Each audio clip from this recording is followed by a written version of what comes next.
Film Nagar BJR Nagar బస్తీలోని ప్రభుత్వ ప్రాథమిక పాఠశాల మురుగునీటితో నిండిపోవడంతో పాటు భూమిలోకి కుంగిపోవడంతో మూతపడింది.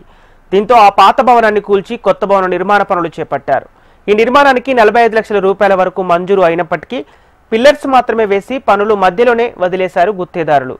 నెలలు గడుస్తున్నా పట్టించుకున్న నాదుడే లేకపోవడంతో స్కూల్ నిర్మాణం ఆగిపోయింది. విద్యాశాఖ అధికారులు పాఠశాల నిర్మాణాన్ని గాలి కొదిలేశారు. ప్రజాప్రతినిధుల నిర్లక్ష్యంతో ప్రభుత్వ పాఠశాల నిర్మాణం ఆగిపోయింది. దీనికి సంబంధించిన మరింత సమాచారం మా ప్రతినిధి ప్రియాంక అందిస్తారు.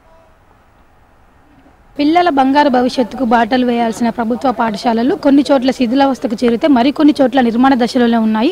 ప్రజెంట్ మనం ఇక్కడ ఫిల్మ్ నగర్ దగ్గర ఉన్న బీజేఆర్ నగర్ దగ్గర ఉన్నాము. ఇక్కడ ఈ బస్తీలో చూసుకున్నట్లయితే కూడా గత కొన్ని రోజుల నుంచి కూడా అంటే ఇది నిర్మాణ దశలోనే ఉంది. ఇంతకుముందు ఇక్కడ సర్వశిక్ష అభియాన్ కింద ఒక పాఠశాల ఉండేది. ఇక్కడ 5వ తరగతి వరకు కూడా పిల్లలు చదువుకున్నారు. అంతేకాదు ఇక్కడ చాలా మంది దాదాపుగా కొన్ని వందల మంది స్టూడెంట్స్ కూడా ఇక్కడ చదువుకున్నారు. అలాంటి స్కూల్ అంతా కూడా ఎగువ ప్రాంతాల నుంచి వచ్చే వాటర్ అంతా మురుగునీరు అలాగే వర్ష నీరంతా రావడంతో కూడా వరదల రోగంతో భూమిలోకి కూరుకుపోయింది. దీంతో ఇక్కడ కొత్త పాఠశాల నిర్మించేందుకు అయితే అధికారులు సిద్ధమయ్యి ఆ పాఠశాల ఇంతకుముందున్న పాత భవనాన్ని అయితే కూలగొట్టి కొత్త ప్రభుత్వ పాఠశాల నిర్మించేందుకు అయితే ఏర్పాట్లు చేశారు. దీనికి సంబంధించి కూడా 40 లక్షల వరకు కూడా దాదాపుగా నిధులు కూడా మంజూరయ్యాయి. కానీ 2 వారాల వరకు కూడా పనులు చేసి అయితే గుత్తదారులు చేతులు దులిపేసుకున్నారు. ఇక్కడ చూడొచ్చు పిల్లర్స్ దగ్గరనే ఇది ఆగిపోయింది. దాదాపుగా అంటే 2 వారాల వరకు కూడా పని చేసి అయితే గుత్తదారులు మళ్ళీ ఇటువైపుగా తిరిగి ముఖం చూడలేదు. ఈ పిల్లర్లు వేసి నెలలు గడుస్తున్నప్పటికీ కూడా ఇంతవరకు పనులు కూడా ముందుకు సాగడం లేదని చెప్పొచ్చు. దీంతో చుట్టుపక్కల ఉన్న బస్తీ పిల్లలంతా కూడా ప్రభుత్వ పాఠశాల నుంచి అంటే ఇక్కడ చదువుకున్న వాళ్ళంతా కూడా ఇప్పుడు ప్రైవేట్ పాఠశాలకు వెళ్ళి చదువుకుంటున్నారు. రెక్కాడితే డొక్కాడని కుటుంబాలు ఉంటాయి ఇక్కడంతా కూడా.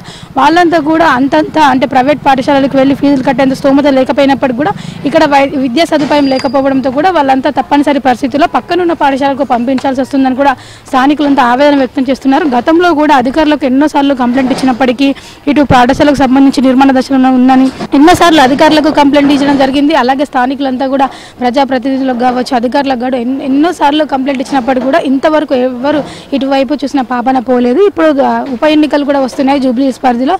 ఈ ఎన్నికలకైనా సరే అధికారులు ఇక్కడికి వచ్చి చూస్తారు. కానీ అంటే ఇంటింటికి ఓటుల కోసం వచ్చి అడుగుతారు తప్ప మళ్ళీ వాళ్ళ అవసరాలు తీరిన తర్వాత ఇటువైపు వచ్చి కనీసం వాళ్ళకి మౌలిక సదుపాయాల విషయంలో కావచ్చు విద్యా వైద్య సదుపాయాలు కావచ్చు వాళ్ళకున్న సమస్యలు తీర్చే విధంగా అయితే ఇంతవరకు ఏ అధికారులు కూడా ముందరకు వేయాలని కూడా స్థానికులంతా ఆవేదన వ్యక్తం చేస్తున్నారు.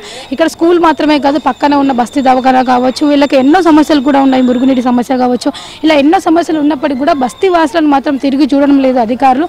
ఇక్కడ స్కూల్ మాత్రం నిర్మాణ దశలోనే నిలిచిపోయిందని కూడా చెప్పొచ్చు. దీంతో చుట్టుపక్కల ఉన్న పిల్లలంతా కూడా వేరే స్కూల్స్కి వెళ్లాల్సిన పరిస్థితి నెలకొంది. ఇప్పటికైనా సరే సంబంధిత అధికారులంతా కూడా స్పందించి నిర్మాణ దశలోనే పిల్లర్స్ దగ్గర ఆగిపోయిన ఈ స్కూల్ని వెంట నిర్మించినట్లయితే కూడా ఇక్కడ బస్తీలో ఉన్న పిల్లలందరికీ ఈ స్కూల్ ఎంతగానో ఉపయోగపడుతుంది. కాబట్టి ఇప్పటికైనా సరే కనీసం ఎన్నికల దృష్టిలో పెట్టుకునైనా సరే అధికారులంతా స్పందించి వెంటనే ఈ స్కూల్ పనులన్నీ కూడా ముగించే విధంగా పనులు ముందుకు సాగించాలని కూడా బస్తీ వాసులు కోరుతున్నారు. వీడియో జర్నలిస్ట్ రవితో ప్రియాంక, HM టీవీ, హైదరాబాద్.